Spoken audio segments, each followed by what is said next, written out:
Hello दोस्तों, आज हम जानेंगे कॉर्पोरेट चाणक्य और मैनेजमेंट के बारे में। तो चाणक्य ऐसे महारथी थे जो जीवन के हर पहलू के रहस्य को भली भांति समझते थे, फिर चाहे वो समाज हो, घर या ऑफिस। अगर आप जानना चाहते हैं कि कैसे अपना ड्रीम जॉब हासिल करें, कैसे एक अच्छे मैनेजर बने या कैसे प्रमोशन हासिल करें, तो आपको ये वीडियो ज़रूर देखना चाहिए। चाणक्य का नाम सुनते ही हमारे मन में बुद्धिमान, चतुर, जीनियस और कमाल के एस्ट्रोलॉजिस्ट जैसे शब्द आने लगते हैं। उनके प्रिंसिपल्स और स्ट्रेटजी चाणक्य नीति के नाम से चर्चित हैं। उन्हें विष्णुगुप्त या कौटिल्य भी कहा जाता है। लेकिन चाणक्य सिर्फ पॉलिटिक्स और इकोनॉमी के महारथी ही नहीं थे, बल्कि उन्होंने प्रोडक्टिविटी और मैनेजमेंट के लिए भी कई प्रैक्टिकल एडवाइस दिए। इस वीडियो के द्वारा आप सीखेंगे कि आप कैसे एक हाई परफॉर्मिंग एम्प्लॉय बन सकते हैं। आप एक अच्छा बॉस बनना सीखेंगे जो अपनी टीम को इनकरेज और मोटिवेट करता है, साथ ही उन्हें अपना पूरा सहयोग भी देता है। हम सबके मन में अक्सर एक ड्रीम जॉब होता है जिसे हम करना चाहते हैं, और इसे पाने के लिए हम हर दिन उस मौके का इंतज़ार करते रहते हैं। लेकिन चाणक्य का कहना है कि आपको इसका इंतज़ार नहीं करना चाहिए, बल्कि खुद एक्टिव होकर उस मौके को क्रिएटिव करना चाहिए। आपको थोड़ा एक्स्ट्रा एफर्ट करना होगा, आपको एक्शन लेना होगा, आपको किस्मत के भरोसे नहीं बैठना चाहिए। क्योंकि अगर आप इसके बारे में सिर्फ इमेजिन करते रहेंगे तो आपका ड्रीम जॉब कभी हासिल नहीं कर पाएंगे।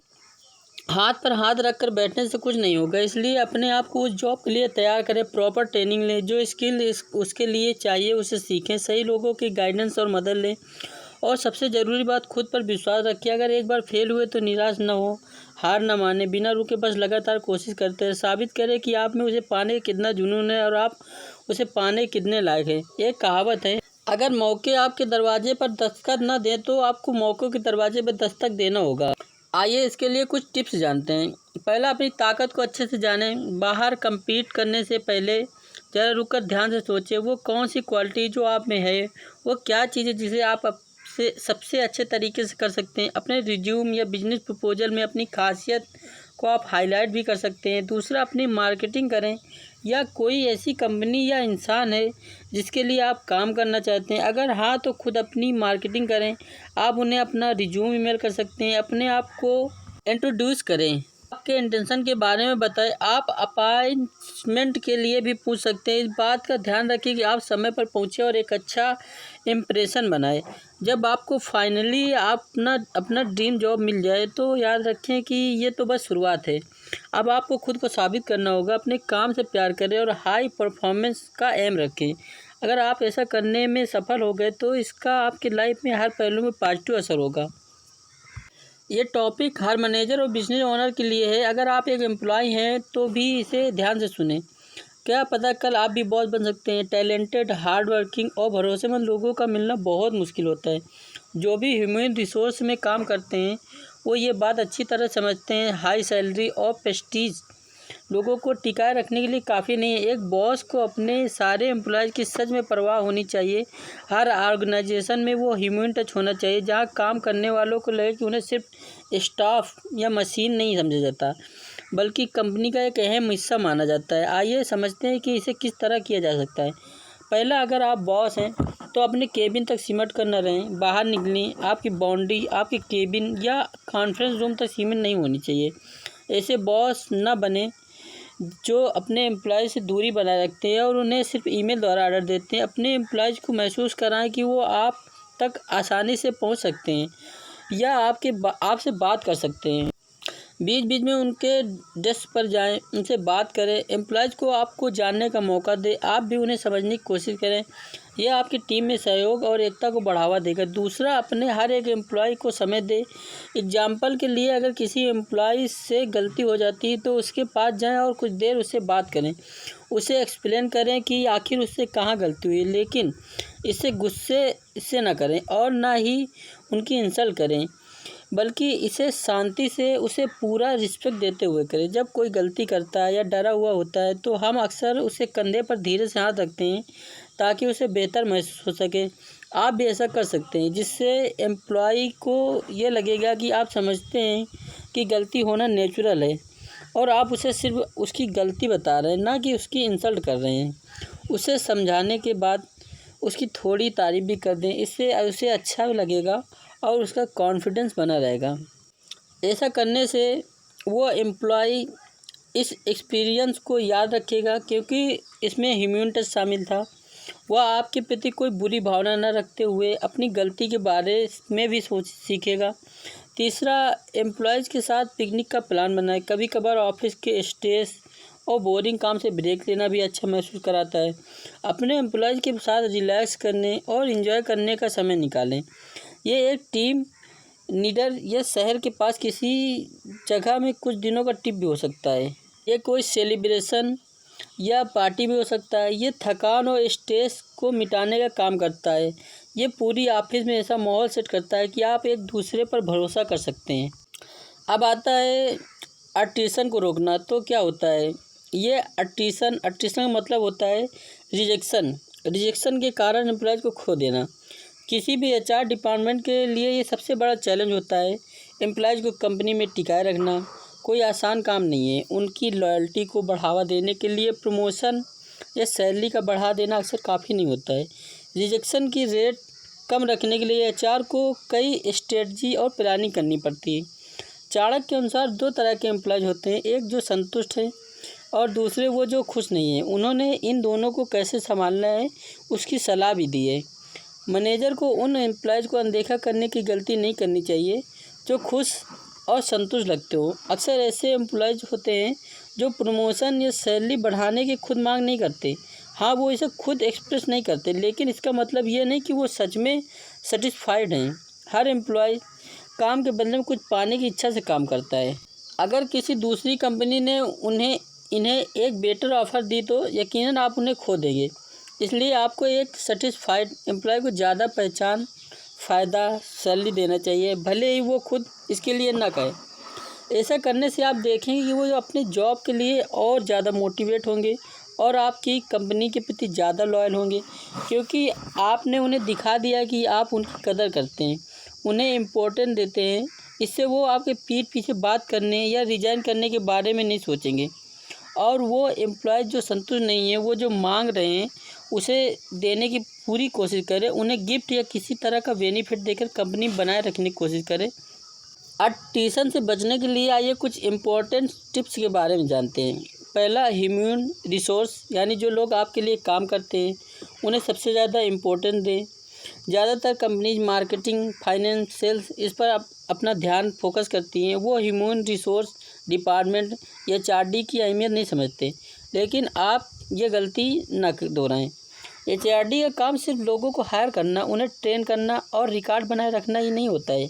अपने लोगों का ध्यान रखना, उनकी ज़रूरतों को समझना एक कंपनी के लिए सबसे बेस्ट इन्वेस्टमेंट होता है। अगर आपके लोग अच्छे परफॉर्मर हो तो आपकी कंपनी दूसरों के मुकाबले ज़्यादा तरक्की करेगी। दूसरा, कंपनी के ओनर को एक खड़ूस बॉस की जगह एक मेंटर या गुरु की तरह होना चाहिए। एक सीईओ को सिर्फ गलती निकालने वाला नहीं, बल्कि एक दोस्त, एक टीचर और एक गाइड होना चाहिए। बिजनेस चलाना उसकी एकमात्र जिम्मेदारी नहीं है, उसे अपने एम्प्लॉय के लिए एक इंप्रेशन बनना चाहिए। अगर एक सीईओ अच्छा एग्जाम्पल सेट करता है तो वो अपने एम्प्लॉयज़ को अपनी तरह जिम्मेदार और हार्ड वर्किंग बनने के लिए इनकरेज करता है। तीसरा, आपके ऑर्गेनाइजेशन का अपना एक यूनिक कल्चर होना चाहिए।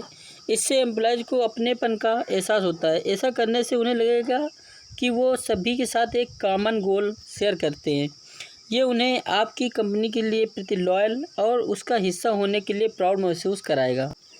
कभी कभी हमारे करियर में ऐसा मोड़ आता है जब हम एक ही काम करते करते बोर होने लगते। आपको लगने लगता है कि आप एक रूटीन में फंस गए हैं जहाँ हर दिन एक ही काम करना पड़ता है। तो ऐसे में आपको नए और ज़्यादा चैलेंजिंग जिम्मेदारियों की ज़रूरत होती है। अगर आपके साथ भी ऐसा कुछ हो रहा है तो निराश ना हो।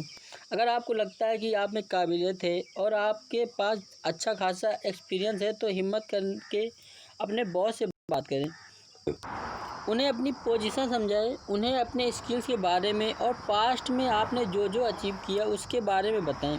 आप उन्हें ज़्यादा जिम्मेदारी सौंपने के लिए कह सकते हैं, नया प्रोजेक्ट देने के लिए के बारे में, या एक नए डिपार्टमेंट में भेजने के लिए कह सकते हैं। जॉब बदलने का मतलब हमेशा अपने ऑर्गेनाइजेशन को छोड़ना नहीं होता है। इसका मतलब ये भी हो सकता है कि आपको प्रमोशन मिल रहा है। आइए इसके लिए कुछ टिप्स के बारे में जानते हैं। पहला, ज़्यादा से ज़्यादा एक्सपीरियंस इकट्ठा करें।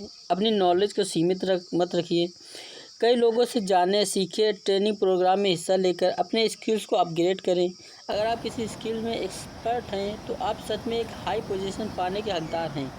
दूसरा, सारे डॉक्यूमेंट तैयार करें। अपने बॉस से बात करने से पहले अपने सर्टिफिकेट, पोर्टफोलियो, प्रोजेक्ट रिपोर्ट सब इकट्ठा करें। ये आपके पोटेंशियल और टैलेंट के सबूत के रूप में काम करेंगे। तीसरा, आप कंपनी में और क्या क्या वैल्यू जोड़ सकते हैं उस बारे में बताएं। थोड़ा रिसर्च करें और क्या बोलना इसकी प्रैक्टिस करें कि अगर आपको प्रमोशन मिला तो कंपनी को आप क्या क्या फ़ायदा करवा सकते हैं। आपको प्रमोशन की मांग करने की या डिमांड करने की ज़रूरत नहीं है। आप इसे अपने एक्शन और रिजल्ट के ज़रिए कंपनी से कमांड कर सकते हैं। इस बात की शिकायत करने से पहले कि आपकी सैलरी काफ़ी नहीं है या आपकी तारीफ़ नहीं की जाती, पहले खुद से पूछें कि क्या आप इस प्रमोशन के लायक हैं। क्या आप अपने जॉब में अपना बेस्ट दे रहे हैं। चाणक्य ने भी यही स्टैंडर्ड बनाया है। प्रमोशन इस बात पर निर्भर करना चाहिए कि कोई एम्प्लॉय कंपनी को कितना प्रॉफिट करवाता है। किसी भी एम्प्लॉय की प्रोडक्टिविटी को मापने का ये सबसे प्रैक्टिकल तरीका है। इसके बारे में इस तरह सोचें, ये कैलकुलेट करने की कोशिश करें कि आप एक दिन, हफ्ते या महीने में कितना प्रॉफिट कंपनी में ला सकते हैं। जब आप अपना कंट्रीब्यूशन कैलकुलेट कर ले तो दोबारा खुद के आप सच में प्रमोशन डिजर्व करते हैं। आपके द्वारा जनरेट की गई इनकम के आधार पर आपको कौन सी पोजीशन सौंपी जानी चाहिए। एक एक्चुअल रिपोर्ट बनाएं, उसमें फिगर्स लिखें। इसका एक ग्राफ बनाकर अपने बॉस को एक्सप्लेन करें कि आप क्यों इस प्रमोशन के काबिल हैं। उन्हें फ्यूचर प्रोजेक्ट के लिए अपने यूनिक आइडियाज़ के बारे में बताएं। अगला स्टेप है एक एम्प्लॉयर की तरह सोचना। इमेजिन करें कि आप बॉस हैं। अगर आप अपने प्रेजेंट परफॉर्मेंस के बेसिस पर प्रमोट हो जाते हैं तो क्या आप इसे एक अच्छा इन्वेस्टमेंट मानेंगे। अपने बॉस के नज़रिए से चीज़ों को देखें।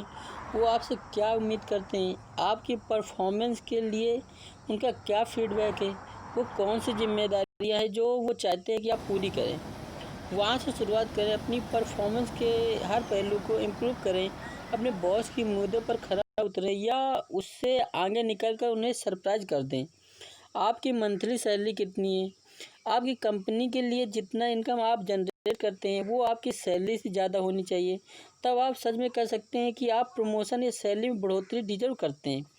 एक बार एक MBA का स्टूडेंट था जिसका कैंपस में जॉब इंटरव्यू चल रहा था।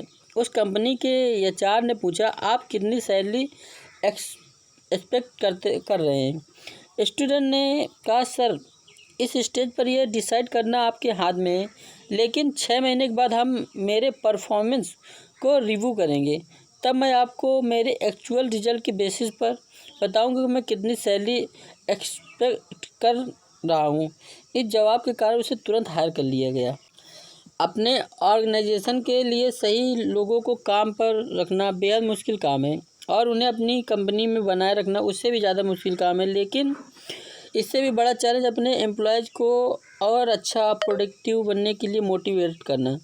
जीनियस चाणक्य के पास इसका भी एक प्रैक्टिकल सलूशन है। अगर वर्कर अनप्रोडक्टिव हैं या अपने काम में लापरवाही करते ही जा रहे हैं तो उन्हें फ़ाइन देना चाहिए। लेकिन इससे पहले कि आप इस डिफ़िकल्ट सिचुएशन में पहुँचे, यहाँ कुछ टिप्स दिए गए हैं। अगर आप एक मैनेजर हैं तो ये आपको टीम मेंबर्स के साथ डील करने में मदद करेंगे। अगर आप एक एम्प्लॉय हैं तो ये आपको गाइड करेंगे ताकि आपको बॉस के द्वारा कभी पनिशमेंट ना मिले। पहला, आप क्या उम्मीद कर रहे हैं उसे साफ साफ बताएं। एम्प्लॉय द्वारा गलती करने का एक सबसे बड़ा कारण यह है कि बॉस उन्हें क्लियर इंस्ट्रक्शन नहीं देते। इस बात का ध्यान रखें कि आप एक एम्प्लॉय को उसकी सारी जिम्मेदारियों के बारे में ठीक से बताएं। अगर उनके मन में कोई सवाल है या उन्हें कोई डाउट है तो उसका जवाब दें। सबसे बेस्ट होता है एक एम्प्लॉय की जिम्मेदारियों को उन्हें लिख कर देना ताकि वो उसे कंप्यूटर में सेव कर सकें और अगर वो कभी इसे भूल जाते हैं या उन्हें कोई डाउट हो तो वो उसे दोबारा देख सकें। दूसरा, रिमाइंडर और फॉलो अप दें। ये खासकर तब करना चाहिए जब आप किसी एम्प्लॉय को कोई नया काम सौंपते हैं। आपको पेशेंस के साथ उन्हें गाइड करने की ज़रूरत है। एम्प्लॉय भी प्रैक्टिस और समय के साथ सीखते हैं, लेकिन एक बार जब उन्हें काम समझ में आ जाता है तब कम से कम सुपरविजन से भी काम चल जाता है। अगर आप एम्प्लॉयज़ को गाइड नहीं करेंगे तो उन्हें पेशेंस के साथ नहीं सिखाएंगे तो अंत में सारा काम आपको खुद करना पड़ेगा। अगर आप उन पर भरोसा नहीं करेंगे तो ये तो वन मैन टीम वाली बात हो जाएगी, जो कि एक कंपनी के लिए बिल्कुल हेल्थी नहीं है। वही दूसरी ओर अगर मैनेजर के बार बार रिमाइंडर देने के बावजूद एम्प्लॉय बात नहीं सुनते या इंस्ट्रक्शन फॉलो नहीं करते, तब समय होता है कि एक स्ट्रिक्ट रास्ता अपनाने का। अब यहाँ उन्हें सज़ा देना या उन पर फाइन लगाना पिक्चर में आता है। चाणक्य का कहना है कि आप मैनेजर को एक अनप्रोडक्टिव एम्प्लॉय को सज़ा देनी चाहिए। अक्सर एम्प्लॉयज़ को लगता है कि ये सब सिर्फ उन्हें डराने के लिए कहा जा रहा है, और ऐसा असल में नहीं होगा। तो इस बात को साफ साफ समझाने के लिए इस रूल को स्ट्रिक्टली फॉलो करें। समय समय पर लोगों को सज़ा देना ज़रूरी हो जाता है। एक बार जब एम्प्लॉय समझ जाते हैं कि उनकी लापरवाही और आलस के लिए उन्हें सच में फ़ाइन देना होगा, तब जाकर वो इस आदत को बदलेंगे। अपनी टीम को समझाएं कि उनका रोल कितना इम्पोर्टेंट है। उन्हें ये समझाने में मदद करें कि उनका बेहतर परफॉर्म करना सिर्फ आपके या कंपनी के लिए ही नहीं, बल्कि उनके अपने फ़ायदे के लिए भी बहुत ज़रूरी है। हाई प्रोडक्टिविटी सबके लिए एक विन विन सिचुएशन होती है। यह टॉपिक एचआर वर्कर्स और छोटे बिजनेस ओनर्स के लिए है। इंटरव्यू में पूछे जाने वाले घिसे पिटे सवालों से हटकर सोचें। आप किसी कैंडिडेट के एजुकेशन, पास्ट एक्सपीरियंस और उसके स्किल्स के बारे में उसके रिज्यूम से जान सकते हैं। चाणक्य का मानना था कि इससे ज़्यादा ज़रूरी होता है किसी के माइंडसेट, उसकी सोच और साइकोलॉजी को जानना। सिर्फ इससे ही आप एक इंसान के बारे में ज़्यादा जान पाएंगे। उसकी सोच और मानसिकता से आपको पता चलेगा क्या वो सच में कड़ी मेहनत कर सकता है, क्या उसके साथ काम करने का अच्छा एक्सपीरियंस होगा, क्या उसमें एक मुश्किल सिचुएशन को हैंडल करने की काबिलियत है। ऐसे कुछ दिलचस्प सवाल हैं जो आप पूछ सकते हैं। पहला सवाल, आपका रोल मॉडल कौन है। अब अक्सर जॉब में इसके बजाय हमेशा ये पूछा जाता है कि अपने बारे में कुछ बताइए, लेकिन ये घिसा पिटा सवाल नहीं है जो न जाने कब से पूछा जा रहा है। इसके बजाय अगर आप कैंडिडेट से उसके रोल मॉडल के बारे में पूछेंगे तो आप उसे ज़्यादा अच्छे समझ पाएंगे। ये एक कैंडिडेट की पर्सनालिटी और सोचने के नज़रिए को जाहिर करेगा। आप जानेंगे कि वो किन वैल्यूज़ को देखता है, क्या बनने की कोशिश कर रहा है। मान लीजिए कि उसने कहा बिल गेट्स, तो आपको अंदाज़ा हो जाएगा कि उसे एक आईटी में इंटरेस्ट है, शायद उसमें बिजनेस चलाने का स्किल भी हो, या अगर हो सकता है कि गांधी जी, तो इसका मतलब है कि वो इथिक्स, ऑनेस्टी और अच्छे विचारों को ज़्यादा इम्पोर्टेंस देता है। दूसरा सवाल, आप अपना ज़्यादा समय किसके साथ बिताते हैं। ऐसे कुछ दिलचस्प सवाल है जो आप पूछ सकते हैं। पहला सवाल, आपका रोल मॉडल कौन है। अब अक्सर जॉब में इसके बजाय हमेशा ये पूछा जाता है कि अपने बारे में कुछ बताइए, लेकिन क्या ये घिसा पिटा सवाल नहीं है जो न जाने कब से पूछा जा रहा है। इसके बजाय अगर आप कैंडिडेट से उसके रोल मॉडल के बारे में पूछेंगे तो आप उसे ज़्यादा अच्छे समझ पाएंगे। ये एक कैंडिडेट की पर्सनालिटी और सोचने की नज़रिए को जाहिर करेगा। आप जानेंगे कि वो किन वैल्यूज़ को देखता है या क्या बनने की कोशिश कर रहा है। मान लीजिए कि उसने कहा बिल गेट्स, तो आपको अंदाज़ा हो जाएगा कि उसे आईटी में इंटरेस्ट है, शायद उसमें बिजनेस चलाने का स्किल भी हो, या अगर वो कहता है गांधी जी, तो इसका मतलब है कि वो एथिक्स, ऑनेस्टी और अच्छे विचारों को ज़्यादा इम्पोर्टेंस देता है। दूसरा सवाल, आप अपना ज़्यादातर समय किसके साथ बिताते हैं। यह आपको कैंडिडेट की लाइफ स्टाइल और उसकी हॉबी के बारे में आइडिया देगा। आपको ये हिंट मिलेगा कि उसके लिए लाइफ में क्या मायने रखता है। अगर वो कहता है मेरा परिवार, तो आपको समझ में आ जाएगा वो एक फैमिली पर्सन है जो अपने परिवार को समय भी देता है और उनके प्रति अपनी जिम्मेदारी भी समझता है। अगर वो कहता है कि वो ज़्यादातर समय कुछ ना कुछ पढ़ने में बिताता है, तो इसका मतलब कि वो नॉलेज और ज्ञान को इम्पोर्टेंस देता है। इस तरह उसका जवाब कुछ भी हो सकता है, लेकिन ये उसकी पर्सनालिटी का एक हिस्सा आपके सामने ज़रूर खोल देगा। तीसरा सवाल, मान लीजिए कि आपसे पूछा जाए, आप ये एक सिचुएशनल सवाल है। इससे आप जानेंगे कि कैंडिडेट का अनएक्सपेक्टेड या मुश्किल समय में किस तरह का रिएक्शन होगा। आप जानेंगे कि वो प्रॉब्लम को कैसे संभालता है और अपने इमोशन को कैसे मैनेज करता है।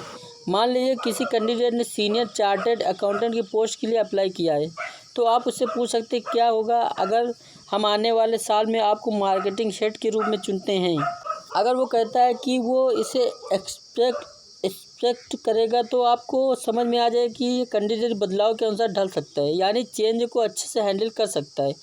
इससे ये भी पता चलता है कि वो नए स्किल सीखने और अपनी नॉलेज को बढ़ाने में दिलचस्पी रखता है और वो बदलाव से हिचकिचाएगा नहीं, बल्कि उसे अपनाने के लिए तैयार होगा।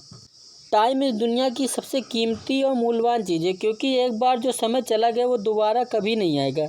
अपने ईमेल, फ़ोन कॉल या बातचीत के दौरान सीधे पॉइंट पर आएँ। अपने बॉस या कॉलेजियों को सीधा काम की बात बताएं। ऐसा करना रूडे नहीं होता है। इसका सिर्फ ये मतलब होता है कि आप सामने वाले के टाइम की वैल्यू को समझते हैं। इसके अलावा आप जितनी जल्द प्रॉब्लम के बारे में बता देंगे, उतनी जल्दी आप उसका कोई हल निकाल सकते हैं। क्या आप कभी ऐसी सिचुएशन में रहे हैं? जॉन अपने मैनेजर के साथ कुछ इम्पोर्टेंट डिस्कस करना चाहता था।